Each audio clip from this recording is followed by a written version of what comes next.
Bom dia, pessoal, tudo de bom aí para vocês, né? Estamos de novo, então, recomeçando nossas atividades remotas, tá? Retomando elas, né? Eu vou inicialmente aqui fazer uma breve revisão das últimas aulas que a gente teve, dos conceitos, que é importante para a gente dar sequência nisso que a gente vai ver agora, tá? Então, a gente trabalhou, então, inicialmente o conceito de pressão, né? Que é a razão entre a força e a área de aplicação dessa força, tá? E a importância desse conceito de pressão é justamente para trabalhar junto com o conceito de conservação de energia, trabalhar a questão do uso do penetrômetro, né? E por que a importância do penetrômetro? O penetrômetro para poder determinar, então, qual é a resistência à penetração desse solo, né? Do solo que a gente vai testar, em função do nível de compactação desse solo, tá? Se o solo estiver muito compactado, ele vai impor uma condição de difícil crescimento das raízes e, obviamente, uma dificuldade, né? Do crescimento dessa cultura que você vai utilizar. Então, esse foi um dos primeiros conceitos que a gente trabalhou. O outro conceito que a gente trabalhou foi o conceito de pressão em coluna de líquido, né? A pressão em coluna de líquido, ela depende do quê? Ela depende da densidade deste líquido, da altura da coluna de líquido, né? A altura que essa coluna de líquido vai ter, e depende também dessa aceleração da gravidade, né? E calcula a pressão exercida pela coluna de líquido fazendo o produto, né? Densidade vezes a altura vezes a gravidade, tá? E essa parte que a gente tinha estudado com esses dois conceitos importantes é aquilo que a gente chama de estática dos fluidos. Partindo agora, então, para o material que vocês receberam agora dessa nova aula, né?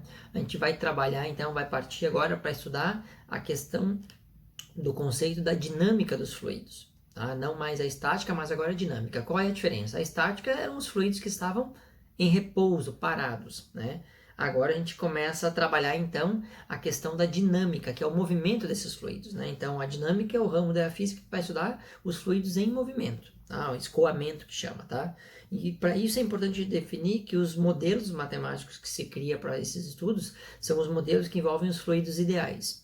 Qual é a característica dos fluidos ideais? O fluido ideal tem um escoamento que o fluido real, o escoamento é muito complexo. Vocês vão estudar um pouquinho mais os fluidos reais lá na disciplina da oitava fase com a professora Thaís, esqueci o nome da disciplina agora, tá? Mas a gente vai trabalhar aqui com os modelos ideais, né? Com um fluido chamado ideal. E aí ele tem algumas características para ser compreendido como um fluido ideal e caracterizado como um fluido ideal, né? Então, quais são elas, né? Primeiro, um fluido ideal ele tem que ser não viscoso, tá? Então a viscosidade tem que ser igual a zero. Imagina se você coloca para escoar, né, óleo vegetal dentro de uma tubulação, o óleo é viscoso, ele vai gerar um atrito muito considerável com a parede do fluido e aí já não é mais considerado um fluido ideal. Então tem que ser um fluido não viscoso, geralmente a gente usa o quê?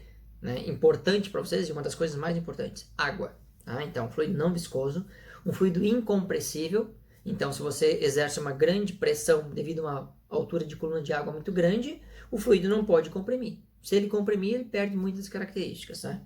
Então, a água é incompressível, né? O escoamento tem que ser irrotacional, né? Ou seja, o fluido não tem que ser se deslocando em forma de rotação, tá? E o escoamento tem que ser laminar, né? O que é o escoamento laminar?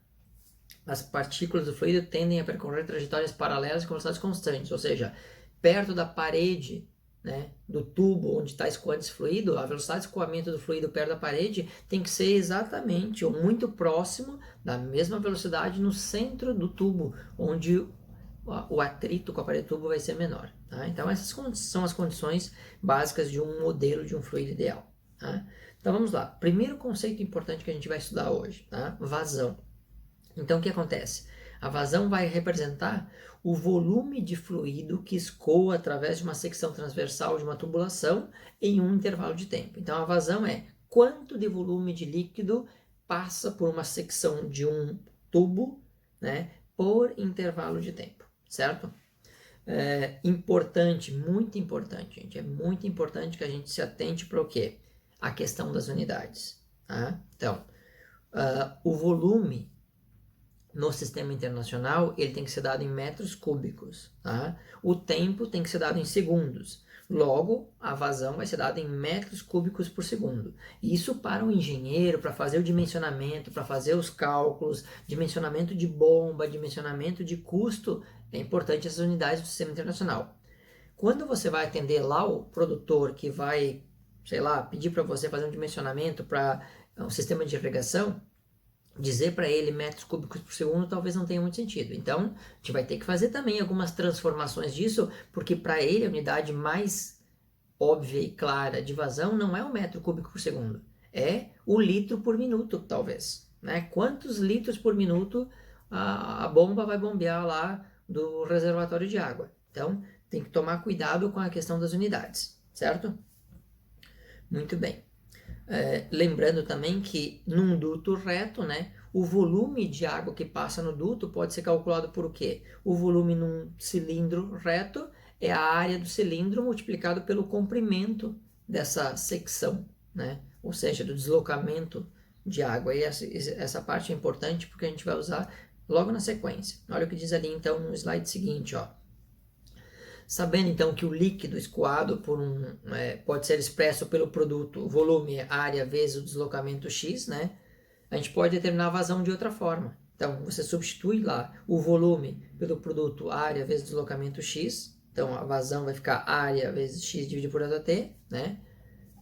E aí, uma coisa importante é o deslocamento dividido por tempo é um conceito físico que a gente chama de velocidade. Então, nesse conceito, se a área da secção vezes o deslocamento é a velocidade, a gente pode trocar na equação ali da vazão A vezes x por V. Né? Então, vai ficar o quê? Vai ficar aqui outra forma, outra maneira de se calcular a vazão, é dada pelo produto área vezes velocidade. Tá? Então, essa é uma outra maneira, certo? Uma outra forma. Tá? E, claro, lembrando também a importância, se a gente usar essa equação da vazão área vezes velocidade, tem que cuidar das unidades. A área no sistema internacional, metro quadrado. A velocidade no sistema internacional, metros por segundo. Quando a gente multiplica metro quadrado vezes metro por segundo, resulta na unidade de vazão, que é o metro cúbico por segundo. Ok? Seguindo. E aí, por que é importante estudar a vazão? Para determinar a equação de continuidade, porque a gente pode, por exemplo, em sistemas de irrigação, quando você coloca uma bomba fazendo captação do rio, o duto, logo após a bomba, que vai levar a água, é um duto de grande diâmetro.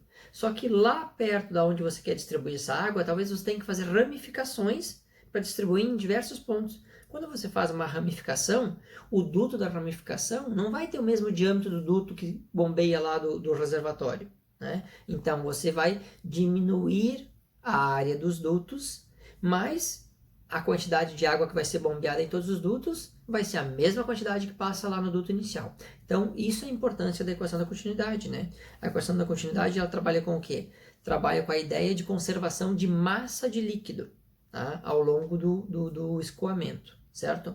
Então, nessa condição de escoamento em regime permanente, né, como diz ali no slide, podemos afirmar que as secções 1 e 2 não pode ocorrer nem acúmulo e nem falta de massa, ou seja, a mesma massa de fluido que passa na secção 1, de diâmetro menor, por exemplo, tem que ser exatamente a mesma massa de fluido que passa na secção 2, de diâmetro maior.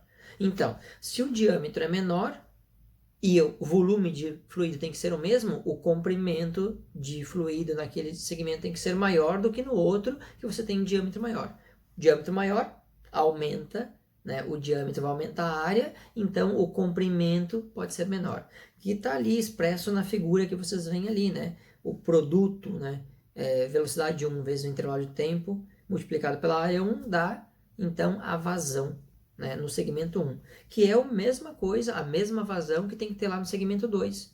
Só que, então, como a velocidade 2 e o ΔT 2 vezes a área 2 vai dar a vazão 2, vejam que o tamanho do ΔX ali no 2 é menor, certo?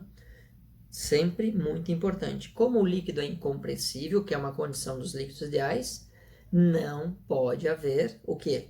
Não pode haver diferença de volume de fluido escoando num duto e no outro. Tá? Ou seja, importante, A vazão tem que ser constante, certo? Vazão constante, muito importante. Muito bem. Seguindo ali, no slide seguinte, ó, olha o, que o apontamento, a observação que é feita lá. Ó. Note que se a área A diminui, obrigatoriamente a velocidade V tem que aumentar, para que a vazão se mantenha constante. Né? Então, esse é um exemplo muito típico. Quem é que nunca fez isso? Pega uma mangueira de quintal, abre lá a torneira, daí sai a água na mangueira, sai com um jato d'água de valor espesso. Ah, mas eu quero fazer com que a minha água atinja uma distância maior. O que eu faço? Simples. Eu faço o quê? Eu diminuo a área da saída da mangueira. Eu boto o dedinho lá na frente da mangueira e quando eu boto o dedo lá na frente da mangueira, a área diminui. Como diminui a área, o que tem que acontecer? Aumentar a velocidade. Então a água escoa com velocidade maior e como ela sai da mangueira com velocidade maior, ela atinge uma distância maior. É isso que a gente faz intuitivamente, sem tomar, sem necessidade dos conhecimentos de física. Mas como vocês vão trabalhar com o projeto, conhecer é essencial para vocês, tá? Muito bem, então ali, ó, é importante, né? A equação da continuidade vai dizer o quê? Que a vazão no segmento 1 e a vazão no segmento 2 são iguais. Se as duas vazões são iguais, Q1 tem que ser igual a Q2. Bom, mas como é que eu calculo a vazão? Eu posso calcular a vazão pelo produto área vezes velocidade. Então, eu vou ter a área 1 vezes a velocidade 1 igual a área 2 vezes a velocidade 2. Né? Isso é o que estabelece a equação da continuidade. Então, somente isso, mais nada. Nada de muitas coisas. Vamos ao exemplo, então, né? Exemplo 8, olha o que diz ali, ó. Na tubulação convergente da figura, né? Calcule, letra A, a vazão em metros cúbicos por segundo. Letra B, a vazão em litros por segundo. E C, a velocidade do fluido ao passar pela seção 2, considerando que o fluido é ideal. Que dados ele nos aponta? Ele nos aponta que a área 1 tem 12 centímetros quadrados, que a velocidade no segmento 1 é de 5 metros por segundo, que a área 2 é de 4 centímetros quadrados, tá? E então, a gente vai resolver isso. Primeira coisa que ele pediu é calcular a vazão em metros cúbicos por segundo. Como é que a gente calcula a vazão? Calcula a vazão fazendo o produto área vezes a velocidade. Cuidado com as unidades, né? A área 1 são 12 centímetros quadrados, o que implica, então, que eu, para transformar o centímetro quadrado para metro quadrado, o que eu faço? Divido por 10.000, tá? Certo? Então, dividindo 12 por 10.000 vai dar 0,0012, tá? E multiplica isso por 5 metros por segundo. O resultado é que nós temos uma vazão de 0,006 metros cúbicos por segundo. Perfeito? Bom, a letra B ele pede qual é a vazão disso, então, em litros por segundo, porque metro cúbico, muita gente não tem uma noção do que é um metro cúbico, né? Então, vamos lá, como é que eu passo a vazão de metros cúbicos por segundo para litros por segundo? Simples, gente. Vale lembrar, é importante ressaltar, a gente já viu anteriormente, mas lembrar de novo. 1 metro cúbico é igual a 1.000 litros. Cada metro cúbico é 1.000 litros. Então, eu pego a vazão que está em metros cúbicos por segundo e apenas multiplico por 1.000. Né? Então, eu pego o valor da letra A ali, que é 0,006, e multiplico por 1.000. Quando eu multiplico por 1.000, eu vou obter 6 litros por segundo de vazão. Né? 6 litros por segundo. Muito bem. E a letra C, ele pede, então, qual seria a velocidade de escoamento desse fluido na seção 2. Né? Então, para calcular a velocidade de escoamento na seção 2, a gente monta a equação da continuidade. Né? A área 1 vezes a velocidade 1 é igual a área 2 vezes a velocidade 2. Tá? Lembrando também que precisa converter novamente a área da seção 2 para metros quadrados. Então, de 4 centímetros quadrados vai ser 0, divide por 10.000, 0,00004. Certo? Então, vai ter lá área 1 vezes velocidade 1, área 2 vezes velocidade 2. Então, o produto área 1 vezes velocidade 1 eu já calculei na letra A. Eu posso pegar esse valor pronto já, né? Que é 0,006. Igual a 0,0004 vezes a velocidade 1. Esse 0,0004 que está multiplicando, passa dividindo. Então, eu vou ter 0,006 dividido por 0,004, que vai ser igual a 15 metros por segundo. Então, vejam, na área 1, que era maior, a velocidade era 5. Né? Quando passou para a área 2, a área diminuiu 3 vezes, de 12 para 4. Quando a área diminui 3 vezes, a velocidade aumenta proporcionalmente 3 vezes. Então, a velocidade passou de 5 para 15. Tá? Então, isso basicamente fecha essa parte desse exercício aqui. Exercício 9, né? O exemplo 9, perdão. Exemplo 9. Uma mangueira de jardim que tem 2,4 centímetros de diâmetro é usada por um jardineiro para encher um balde de 30 litros. O jardineiro observa que leva 1 minuto para encher o balde. Em seguida, ele conecta na mangueira um bico que tem uma área de secção transversal de 0,4 centímetros quadrados.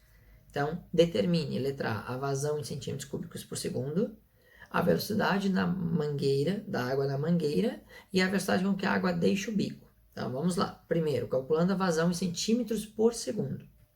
Tá? Então, são 30 litros em 1 minuto. Se eu quero a vazão em centímetros cúbicos por segundo, né, eu tenho que transformar litro para centímetro cúbico. 1 litro é igual a 1.000 centímetros cúbicos. Conversão, gente. Regra de 3. Então, 1 litro, 1.000 centímetros cúbicos. 1 minuto, quantos segundos? 60 segundos. Então, eu vou fazer a vazão, que é o volume, dividido pelo intervalo de tempo. Qual é o volume que eu tenho? São 30 litros, então é 30 vezes 1.000, são 30.000 centímetros cúbicos, dividido por 60 segundos, o que dá uma vazão de 500 centímetros cúbicos por segundo. Letra B. Qual é a velocidade de escoamento da água na mangueira? Então, eu vou aplicar, né, a outra equação de vazão, que é vazão é o produto área vezes velocidade. Tá? Então, eu vou ter a vazão, acabei de calcular na letra A, são 500 centímetros cúbicos por segundo. Tá? A área, como é que eu vou calcular a área da mangueira se o problema só me deu o diâmetro dela? Então, eu vou aplicar a fórmula da área de uma circunferência, que é πr ao quadrado. Tá? Se o problema dá o diâmetro, o raio é metade do diâmetro. Então, eu vou ter lá a área da mangueira, πr ao quadrado, que vai ter, então, o valor de π pega na calculadora. O R da mangueira vai ser 1,2 centímetros, né? Então, 1,2 elevado ao quadrado multiplicado por π vai dar 4,52389, conforme mostra ali no slide para vocês. Vezes a velocidade na mangueira.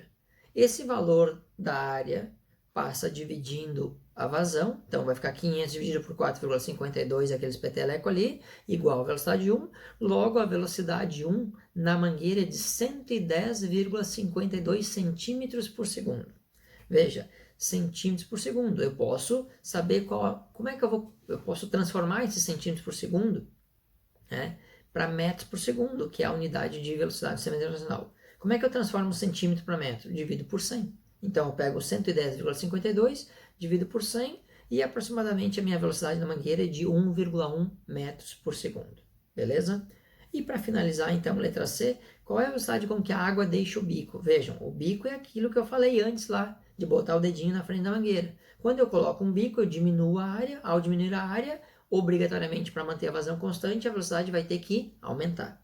Então, monta a equação da continuidade. Vazão 1 igual a vazão 2. Né? A vazão 1 eu já tenho calculado lá na letra A, que é 500 centímetros cúbicos por segundo. A vazão 2 vai ser a área 2 vezes a velocidade 2. Tá? Então, como o problema já deu o valor da área do bico pronto, não precisa calcular a área, já está prontinha. Que maravilha, é só aplicar. Então, eu vou ter 500 igual a 0,4 vezes a velocidade 2. Aí, 0,4 passa dividindo, 500 dividido por 0,4 vai dar uma velocidade 2 de 1.250 centímetros por segundo. Transforma isso para metro como? Dividindo por 100. 1.250 dividido por 100, 12,5 metros por segundo. Tá? Então, chegamos à velocidade de saída da água no bico quando acoplado lá na frente da mangueira. Né? Veja que a velocidade aumenta significativamente, já que a área diminuiu bastante. Tá? E com isso, então, a gente fecha esta aula aí sobre a questão de vazão, né, e equação da continuidade. Bom estudo para todos vocês aí, pessoal. Não deixem de fazer exercícios. Dúvida, tirar as dúvidas lá na nossa conferência que vai ter via Meet, tá? Ou via e-mail, como vocês acharem melhor. Valeu, gente. Abração.